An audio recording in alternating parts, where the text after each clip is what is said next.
Selamat malam Bang, selamat malam pemirsa semua. Baik. Ini dia bukunya ya. Itu bukunya 700 ya. halaman ya. Oke, nanti kita akan bedah secara spesifik. Hadir juga melalui sambungan Zoom Joshua Sinambela, ahli digital forensik.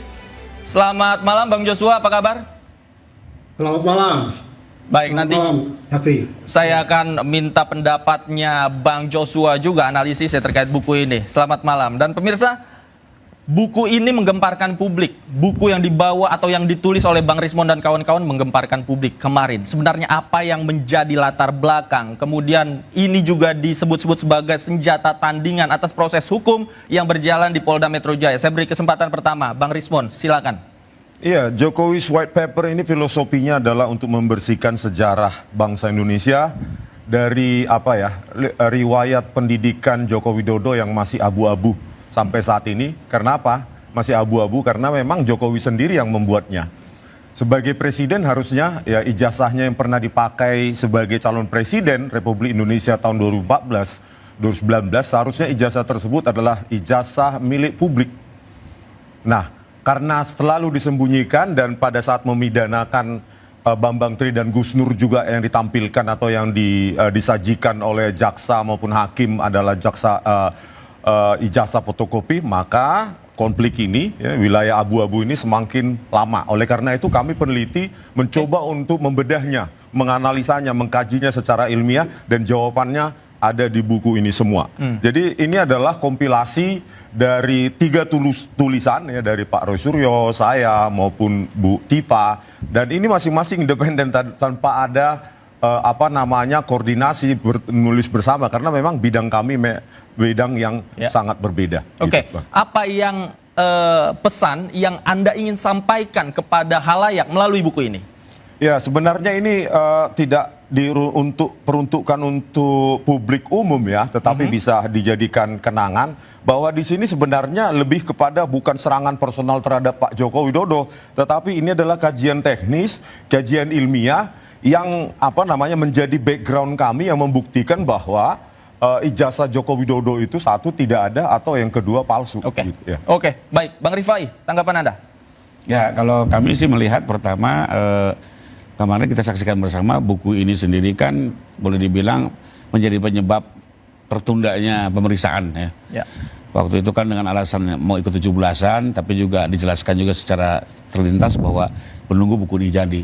Sehingga dari fakta itu dan juga munculnya buku ini, kami berpendapat buku ini memang hanya upaya membangun alibi bahwa seolah-olah yang selama ini dilakukan adalah penelitian. Sekalipun kalau kami melihat sih dari segi tata waktu menjadi menarik karena kita sama-sama akademisi lah ya. Bang Ubed juga tahu namanya penelitian itu seharusnya diuji dulu, diproses dulu sampai dengan kesimpulan, selesai baru expose. Expose pun juga ada caranya. Ada yang bisa ke Scopus, ada yang tidak memenuhi syarat. Tapi kalau yang kita tahu selama ini adalah terus dilempar di media hampir tiap hari, baru sekian bulan muncul kesimpulannya. Jadi dari segi tata waktu kami menyaksikan. Dan satu lagi, sekarang ini memang satu dasawarsa terakhir hampir rata-rata perkara pencemaran itu selalu mengemas dirinya seolah-olah penelitian. Ya. Tapi hakim juga tidak mudah terkecoh. Salah satu yang berhasil adalah perkaranya Mas Haris Azhar, teman saya juga. Beliau memang waktu itu penelitian ya, dalam konteks yang beberapa perusahaan yang terjadi di Papua. Tapi mayoritas hakim juga tidak terkecoh. Artinya silakan aja dijadikan alibi. Nanti kita lihat apa hakim teriyakini oleh buku itu atau sebaliknya. Oke. Bicara soal alibi, saya ke Kang Ubed. Kang Ubed, apa sebenarnya buku ini? Nah, ini kan yang diteliti objeknya adalah ijazah yang dimiliki oleh Pak Jokowi, Bang Norman. Ya. Bagi saya nggak ada masalah ya. Saya juga nggak protes. Biarkan aja nih demokrasi kok alamnya. Ya, jadi kalau misalnya abang kita ini kreatif tuh bikin seperti ini. Nah, cuman bagaimana cara mengatasinya kalau orang mau ngantem buku itu harus dibatasi. Apakah bedah buku atau bagaimana? Nah, pertanyaan saya, ini buku ini mau dijual secara umum apa tidak? Satu ya. Yang kedua, kok kemarin ini waktu di UGM kok banyak halangan, tantangan. Mungkin abang tidak menjelaskan tentang buku ini. Saya tahu lah itu isinya pasti tentang Jokowi. Oke. Kalau tentang Jokowi saya juga benci terhadap buku itu. Tapi udah pasti udah jadi. Oke, Bang Rismond, silakan. Ya, ini sekali lagi saya tegaskan bahwa ini nothing personal. Nothing personal. Joko Widodo kita kita uji skripsi, bukan hanya ijazah, lembar pengesahan penguji yang kita foto sendiri, dan di skripsi itu tidak ada lembar pengesahan penguji skripsi, itu kita foto sendiri dan itu kita analisa dengan sejumlah metode. Mengapa kita tidak periksa secara analog ya, meskipun secara digital sudah cukup? Karena memang kami tidak punya kewenangan untuk menyita barang itu. Kalau ada ya langsung kami sita. Tetapi digital forensik kan sudah berkali-kali dalam kasus di dunia itu bisa menyelesaikan atau membuktikan. Mohon maaf Bang, referensi Abang dari digital itu ya? Iya. Dan itu kami foto sendiri ya, lembar pengesahan skripsi Joko Widodo itu kami foto sendiri di ruang 109 di Fakultas Kehutanan UGM dan direkomendasikan atau diizinkan oleh Wakil Rektor UGM, Profesor Wening. Jadi semua di dalam metode-metode ini juga bisa dibantah, Pak.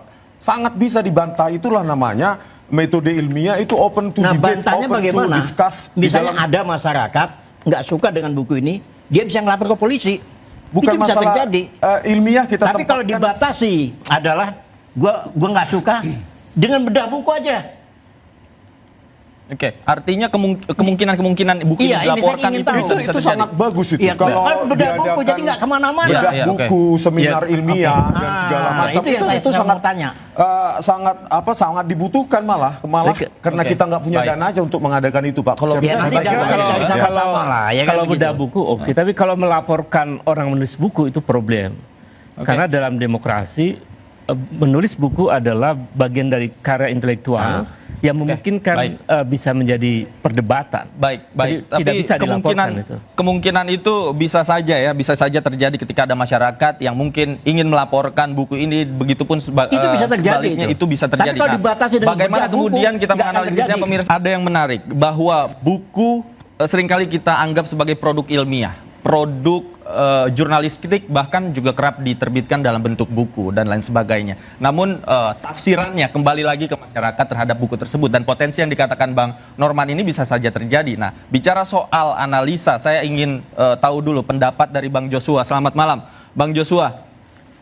Iya, selamat malam, Mas. Bang Joshua sudah melihat dan sudah tahu tentang buku ini. Anda seperti apa melihat analisisnya Bang Rismon?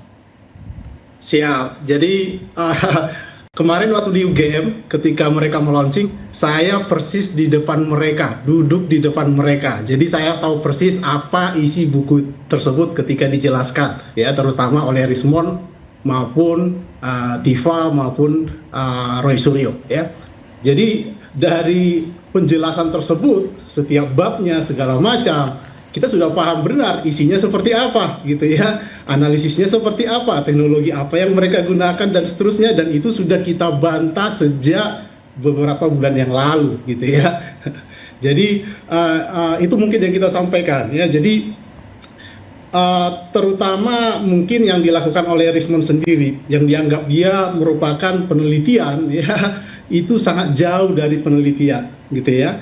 Tidak ada studi komparasi sama sekali. Dia tidak membandingkan skripsi teman-teman Jokowi. Dia tidak membandingkan dengan skripsi tahun 80-an, ya, yang ada pada saat itu di sekitar kampus UGM, gitu ya. Karena faktanya, ya, skripsi teman-teman Jokowi persis sama seperti skripsi Jokowi. Jadi ada 40-an skripsi saya dokumentasi, isinya sama, fontnya juga sama, dan cetaknya juga sama, menggunakan percetakan perdana. Dan saya juga sudah melakukan survei juga ke beberapa fakultas yang lain. Di Fakultas Hukum, saya menemukan ratusan skripsi yang kurang lebih sama seperti skripsi Jokowi. Kurang lebih seperti. Bang Rismon, dijawab, silakan. Ya, saya nggak mau menjawabnya dengan jawaban narasi juga ya. Jadi uji coba silakan dibantah juga dengan buku, itu lebih fair saya kira. Dan semua akan menilai juga bantahannya akademik atau enggak gitu. Jadi kalau bisa kita tampilkan satu gambar, bisa nggak? Boleh, silakan sambil kita tampilkan biar bisa dianalisis. Ya. Pemirsa juga tahu bagaimana kemudian. Oke. Bukan, gambar. Fotonya. Gambar yang dari saya, gambar. Dari buku. Yang dari buku, teman-teman. Gambar yang tadi dari flash disk saya. Bukan video. Yang dari flash disk. Oke, sambil kita tunggu. Iya. Bang Rismon, apa yang ingin Anda sampaikan? Ya pertama ya silahkan dibantah nanti ya kalau kita bilang ini itu nanti nggak ada bukti, takut kita karena ilmiah itu kan ada kekangan variabel, parameter, metode, ya silahkan dibantah, itu very welcome. Dari bab 9 saja kita uji lintasan itu ada bukti numeriknya. Jadi ketika kita ambil potongan dari gambar tersebut dan dibaca berupa nilai-nilai numerik yang merepresentasikan nilai-nilai piksel tersebut, itu memang tidak ada warna merah, kanal R-nya itu tidak ada. Jadi kalau ada dia akan menuju ke arah 255. Kalau tidak ada maka sesuai dengan latarnya yaitu hitam ke arah 0. Itu juga sudah kita lakukan dengan 2 metode. Pertama metode numerik, yang kedua adalah metode visual dengan gradient analisis. Kalau yang tadi klaimnya Bang Joshua tidak ada komparasinya, skripsi yang lain tidak diteliti, tanggapan Anda? Begini Bang, jadi kita bukan dia mungkin punya akses. Kita kan tidak punya akses, sekali foto sudah 5 menit selesai gitu loh. Dan karena begini, ada banyak manipulasi ya, kita duga manipulasi bahwa hal itu juga sengaja dilakukan supaya seragam dengan punya Joko Widodo. Karena apa? Indikasinya adalah tidak ada juga lembar pengesahan penguji pada skripsi-skripsi tersebut. Padahal sesuai aturan baku dan ketat di UGM, dan saya yakin di universitas lain, lembar pengesahan penguji itu adalah wajib dan mutlak ada di skripsi tersebut. Jadi bukan kita lihat secara visual saja, kita juga lakukan uji overlay. Kita analisa glib bentuk huruf, kita lakukan juga uji proportional spacing dan kerning yang membuktikan bahwa lembar pengesahan skripsi tersebut terbuat dengan digital Word document. Baik. Bang Joshua, tanggapan Anda?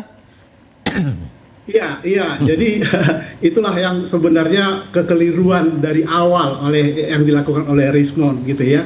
Jadi sudah jelas-jelas bahwa font tersebut, bahwa proportional spacing maupun kerning itu persis sama. Saya bisa kasih tunjuk juga di background saya jika memang ingin saya kasih tunjuk. Termasuk juga nanti yang berhubungan dengan lintasan merah itu. Ketika misalnya Rismon menggunakan data-data Dian Sandi dan dia tidak menemukan, berbeda dengan yang kita lakukan, ya kita dengan analisis kita bisa menemukan ya dengan namanya tone mapping, dengan mengubah kontras dan segala macam itu kita bisa menemukan menggunakan data yang sama. Tetapi kalau ingin lebih jelas lagi, kita bisa menggunakan data-data yang lebih baik, ya karena kita memiliki data hasil scan-nya, ya sehingga itu sangat berbeda jauh dengan hasil penelitian yang dilakukan oleh Rismon karena dia hanya menggunakan data dari sumber media sosial yang ukurannya sangat kecil sehingga kualitasnya sangat jauh dari aslinya. Baik. Ini kalau kita bicara soal analisa, masing-masing punya analisa yang memang berbeda begitu ya. Tapi buku ini sudah terlanjur terbit dan Bang Rifai melihat buku ini tadi Anda sebutkan bahwa adalah upaya untuk mengulur begitu ya dari rentang waktu yang ada pemeriksaan di Polda Metro Jaya. Apakah indikasi itu terlihat dari mana, Bang Rifai? Bukan, jadi mengulur itu untuk melihat bahwa buku ini dikaitkan dengan penyidikan. Dan tadi kan Bang Rismon bilang bahwa ini akan dibawa dalam penyidikan. Beda dengan kalau Bang Rio Suryo kan sudah kita lihat waktu pemeriksaan dia tidak membawa buku ini. Jadi ya kembali lagi setiap orang punya cara pembelaan masing-masing. Tapi buat kami sih kami meyakini tidak akan berkaitan dengan perkara karena kata waktunya beda ya. Karena kalau melihat sebuah delik itu adalah situasi atau circumstances sebelum dan saat terjadi delik. Bukan beberapa bulan kemudian ini menjadi parameter maju gitu, nggak bisa. Ya, jadi sesuatu yang kemudian itu tidak bisa masuk ke berlaku mundur. Pasti hakim akan melihat adalah saat sebelum sehingga terjadi delik. Lalu kedua saya mau tanggapi sedikit. Jadi kembali lagi dalam penelitian ini yang satu kelemahan, ini versi saya ya, sekedar masukan. Harusnya ada mitigating factor, di mana harus ada dong sisi lain dari informasi yang kontra. Misalnya kami diberi kesempatan juga misalnya memberikan komentar-komentar kami masuk di situ termasuk pihak UGM agar komprehensif. Jadi jangan dari satu sisi aja. Contoh, seringkali Bang Rismon begini bilang IPK tidak ada lembar menguji. Ya, karena waktu itu beliau memang mungkin lihat di perpustakaan tidak ada, tapi saya sudah saksikan saya tanya langsung dengan Profesor Woning pada tanggal 15 saya lihat April langsung loh Bang 2025 di aspek perkuliahan. Profesor Woning sendiri memang tidak ada. Ya, terserah, tapi kami lihat langsung ya ditandatangani. Saya sebut namanya nih, ada 3 penguji yang tanda tangan, Prof Ahmad Sumitro, Insinyur Sofyan dan Insinyur Baharudin.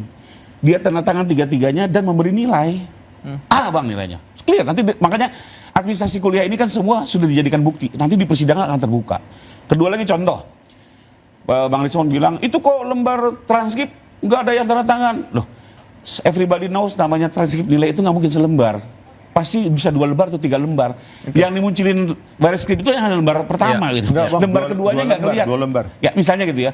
Jadi bahwa lembar kedua aja nggak kelihatan ya gimana? Sementara kan kembali lagi Bang, saya juga kan harus diyakinkan dong sebagai lawyer ya. Saya juga lihat administrasi perkuliah aja ada gitu loh. Ada, Anda sudah lihat Transkripnya langsung? ada. Ini kan semua saya catat nih. IPK beliau juga 3 koma. Lalu pada perdebatan, kenapa dulu ngomongnya 2 koma? Ya mohon maaf nih, budaya Jawa kan kadang merendah. Oke. Apakah cara merendah ini terlalu dianggap tidak konsisten kalau mungkin bahasanya? Tapi kembali lagi ya, ini semua bicara kebenaran atau melihat apa namanya puzzle dinilai secara negatif. Tapi kembali lagi intinya adalah ya nanti saja di persidangan semua administrasi perkuliahan Pak Jokowi sudah disita oleh penyidik, bukti transfernya segala macam. Termasuk satu ya, ini saya klarifikasi di sidang masih diuji. Pak Kasmojo itu namanya tertera sebagai pembimbing akademik di KRS dan segala macam. Di print ada tanda tangan beliau. Pembimbing akademik, bukan Setiap KRS pembimbing, itu ada tanda tangan, bukan pembimbing akademik. skripsi. Betul, bukan. Dia pembimbing akademik. Itu Iya. ada namanya tanda tangan. Jadi kalau dibilang bukan, kalau saya ada transaksi, saya lebih percaya bukti surat. Ya, tapi kembali lagi nanti silakan semua di di Jadi persidangan sebetulnya diuji. penjelasan itu Semua akan melihat gitu loh. menunjukkan bahwa memang ada inkonsistensi dari narasi yang diproduksi oleh Joko Widodo. Ya. Itu yang mengakibatkan kemudian menimbulkan problem yang berkepanjangan. Nah, saya kira terkait dengan buku ini, menurut saya Bung Rismon punya hak untuk menjelaskan secara akademik bahwa beliau menulis dengan perspektifnya dan dengan metodologi yang sudah diyakini kebenarannya. Betul.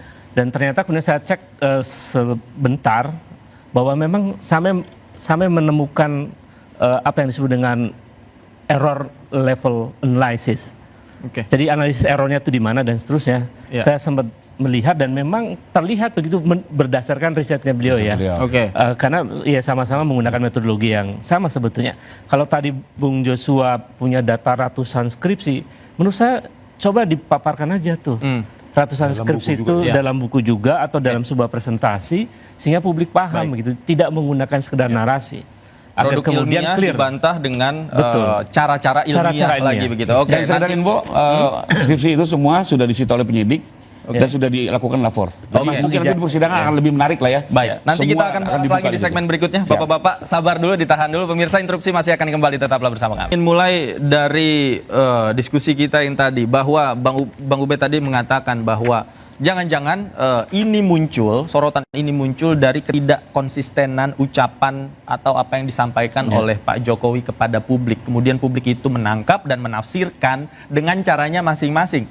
Nah, termasuk publik juga menyoroti bahwa yang kaitannya dengan Pak Jokowi ini kan pelan-pelan juga kena begitu ya. Nah, misalnya mantan-mantan relawan Pak Jokowi, kemudian juga yang kemarin terakhir Sylvester dan lain sebagainya. Mungkin saya bisa masuk dari Bang Norman, tanggapan Anda?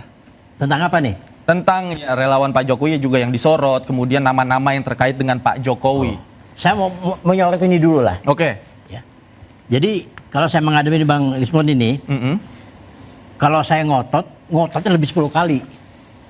Makanya saya nggak mau ngotot. lebih marah dia daripada saya.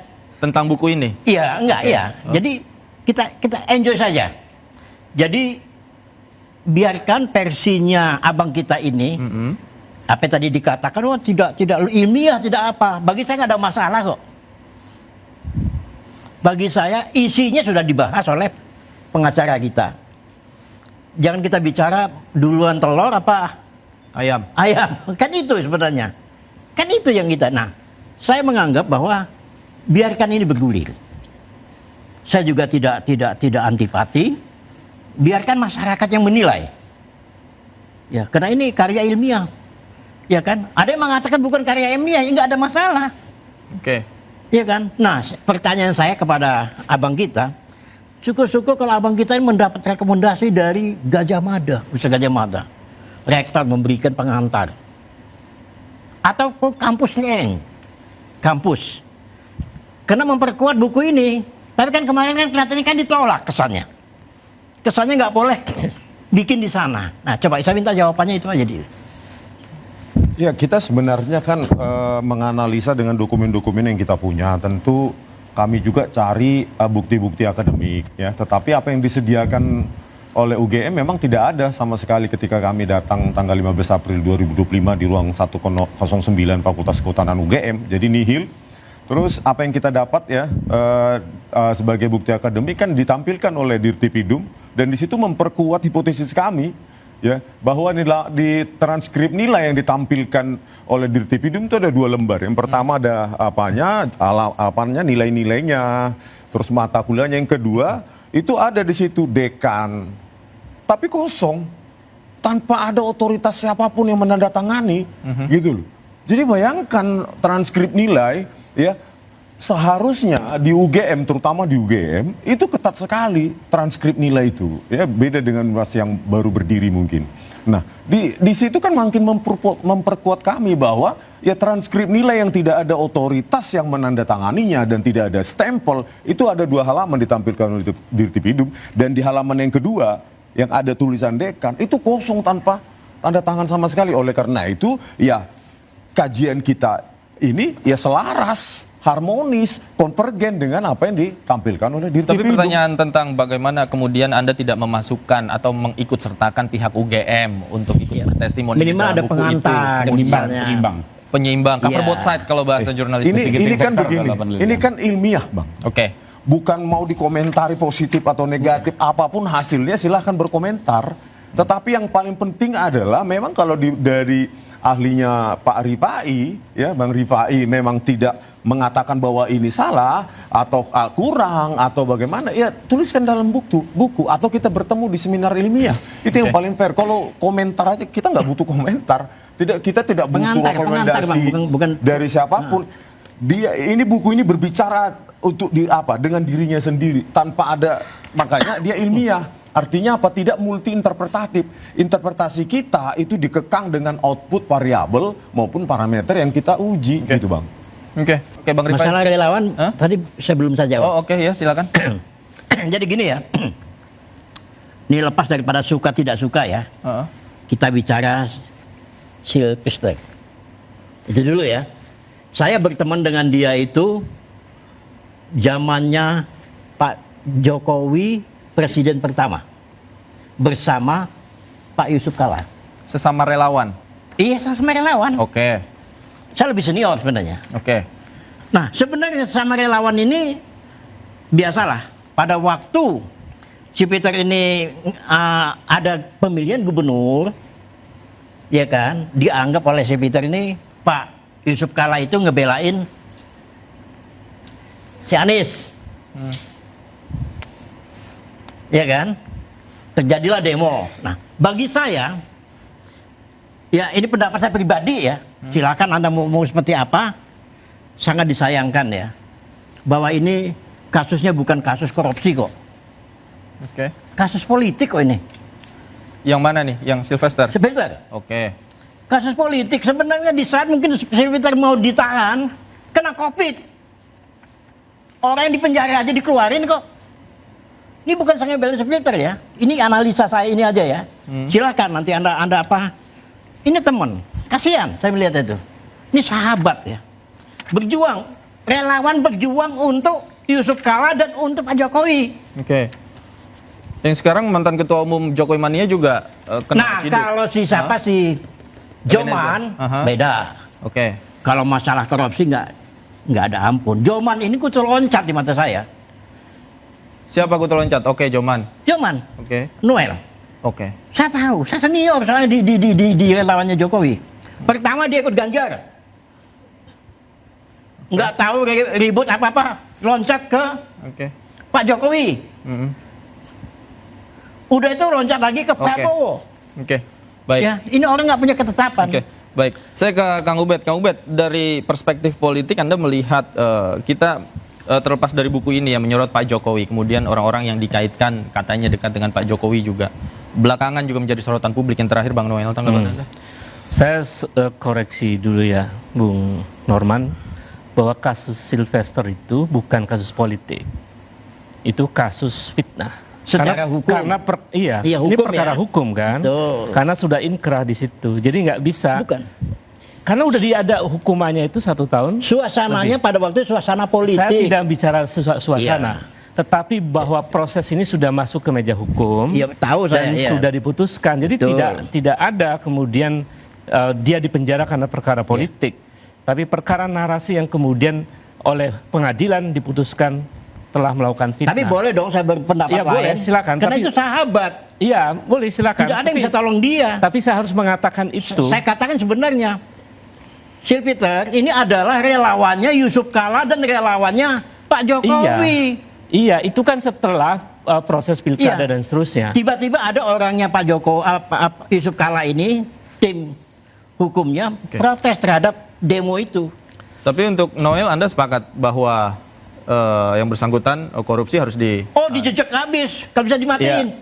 Jadi menurut saya tadi ya soal investor itu perkara hukum, dan kemudian perkara hukum yang sudah diputuskan lalu ditafsirkan secara politis. Kemudian yang kedua soal Noel ya.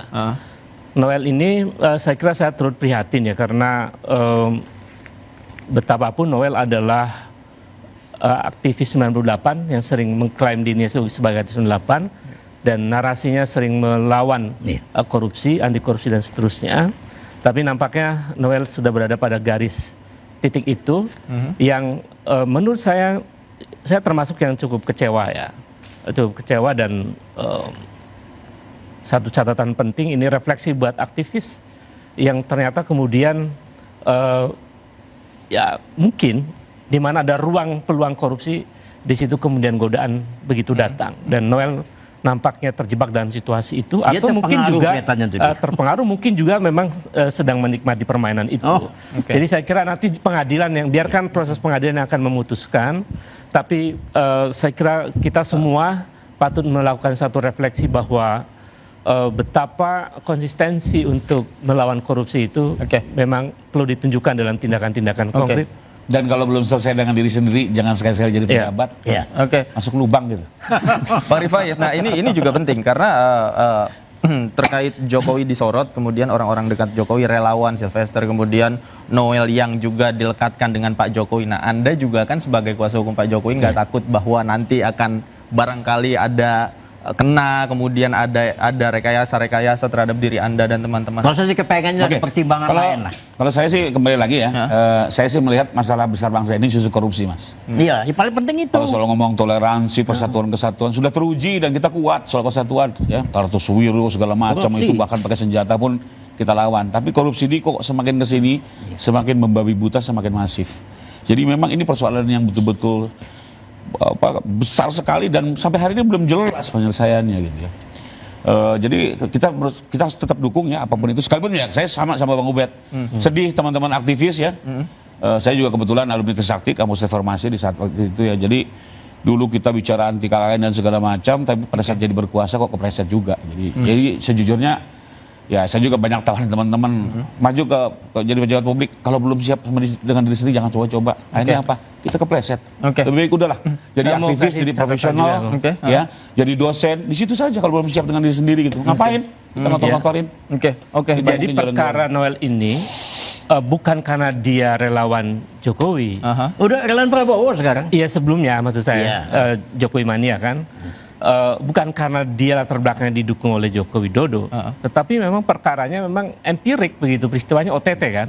Itu sesuatu yang nggak bisa dibantah siapapun, mau bahkan termasuk pendukungnya Prabowo, bahkan orang Gerindra sekalipun, saya kira KPK dan cukup banyak juga kemarin ada dulu beberapa tahun yang lalu pertama kali kita digebrak setelah reformasi, alumni LBH jadi komisioner, kejebak juga. Jadi, nah ini yang dulunya kita memang jaga idealisme, ternyata kalau belum kuat sama diri sendiri udah deh. Nah ini seakan-akan peringatan khususnya untuk para aktivis. Nah dalam hal ini Bang Rismon juga aktivis. Nah nanti bagaimana Anda menanggapi hal-hal seperti ini? Baik pemirsa, utang pertanyaan sama Bang Rismon sebagai aktivis, Anda tidak takut dengan resiko yang memang mungkin juga bisa menimpa Anda, Bang?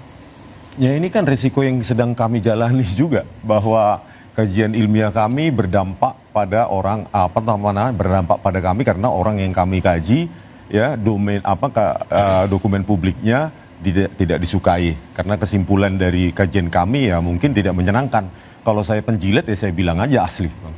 Oke, kalau bisa saya terangkan Oke, beberapa boleh. dokumen, Bang. Boleh. Saya lanjut dikit Ini ya, Bang. potongan dokumen yang ada di dalam buku itu ya. Ini sudah overlapping ya, overlapping Berikutnya, teman-teman. Berikutnya ini udah pernah saya terangkan di sini. Berikutnya teman-teman. Lanjutnya. Selanjutnya. Yang tadi. Next. Next page please. Ini stop. Nah, ini kan di atas ini kita pakai 3 atau 4 metode ya, namanya gradient analysis, directional gradient mapping dan lainnya. Pakai deskriptor juga kita lihat di sini bahwa lintasan stempel itu terdeteksi tidak ada, yang seharusnya ya foto dulu baru stempel kan begitu. Oke. Nah, di situ tidak ada. Nah, yang berikutnya ini kita lakukan overlay. Nah, overlay ini di sini adalah lembar pengesahan penguji Joko Widodo yang dipoto oleh Pak Roy Suryo dengan resolusi tinggi, ya, terus kita crop tulisan gajah. Nah, ini yang kita rekonstruksi sendiri dengan Word dokumen tahun sekarang, tahun 2025. Nah, lalu kita lakukan overlay timpang tindih gitu ya. Nah, kita lakukan dengan kecocokan yang 90% lebih, di mana ya di sini jarak antar bukan hanya bentuk huruf, kita analisa juga ya, bentuk glip, ya, bentuk font.